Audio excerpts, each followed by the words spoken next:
Hey guys, welcome back to Paulies Sleepers, Week 11, DraftKings, big tournament plays. We're doing something a little different this week, starting off with a little different scenery.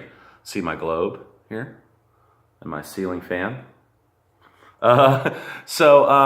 This week we're going to give out some full slate lineups. We haven't played the full slate in a while. It's just hard to get you guys the information soon enough, but it's Tuesday, early afternoon, so hopefully you'll have time to do this. I'm going to bet about a third of my bankroll on the full slate because this week we have the Philly-Dallas game that's not on the main slate. We have the Atlanta-Seattle game that's not on the main slate, and then the Thursday game is Pittsburgh-Tennessee. We're not going to play very many of those guys. The Thursday games can be stinkers. This might be one of them. But that Philly-Dallas and Atlanta-Seattle game is just so juicy. I decided to do some full slates and load up on those players. We're going to attack the Dallas offense this week with the Eagles D, especially if their left tackle misses again. If you didn't watch that game, their left tackle, who was subbing for their injured starting left tackle, gave up 6 sacks. And Troy Aikman called it the worst individual performance he's ever seen. Chances are if that other guy doesn't come back, they'll probably mix things up. But, they obviously don't have enough to fill the line. And have times have changed. They did have the best line last year. Zeke has been eating, but they don't have the best line this year. And there's some things developing there behind the backfield that I like too in Rod Smith and his opportunities going forward, especially in this game. And just the shootout possibility in Seattle with Richard Sherman out. There's a certain Atlanta Falcon we're going to target. You probably know who that is. Cam Chancellor's also hurt. I don't know if he's going to play. They do get back Byron Maxwell and Earl Thomas this week, but without Richard Sherman, it'll be a different story out there in their secondary, and people probably won't want to play these guys because Seattle's matchup, it looks so good, and they might not follow enough to see that, or know that Richard Sherman is out. So we're also going to target the Saints D. They have just been doing amazing, and they're playing Washington at home. That's not a full slate game, but we're not going to only play players from those 3 primetime games. That's just going to be the majority of what we're doing. Shout out to Dan Barlow in my league of record, who is my nemesis and always beats me and is a very worthy opponent. Mentioned that I said I liked the D last week. So you got me on that one. We won't talk too much more about that. So here's the lineups that we like. And one of these is mostly Jackson's lineup that I tweaked a little bit, but I told him to text me his favorite lineup. And then I was like, I want to tweak that a little bit. But there's one thing I really like about it. So we have 2 variations of the Carson Wentz stack. So this is going to be Carson Wentz, Jay Ajayi, Rod Smith, AJ Green, Julio Jones, Juju Smith-Schuster, Zach Ertz, Jason Witten, and the Eagles D. Rod Smith is the second string running back for Dallas. So scroll way down on him, just type his name in the search bar. And then we're going to do Wentz with Ajayi, Kareem Hunt, Nelson Aguilar, Sterling Shepard, Mike Wallace, Zach Ertz, Duke Johnson, and the Eagles D. Now we have 2 variations of a Matt Ryan stack. He's just so cheap this week. I know he hasn't been performing, but just Richard Sherman being out makes me very curious about that game. Also, Devontae Freeman's going to be out this week, so I think Tevin Coleman is a steal. Not that that's a great matchup for him, but just for 5,800 and someone who's going to get 20-plus touches for sure, that's just cheap. That's why we like Ajayi this week at 5,300. I think he's going to have a monster game. So this one is Ryan, Ajayi, Mark Ingram, Martavius Bryant, Julio Jones, Mike Wallace, Jimmy Graham, Evan Ingram, and the Saints D.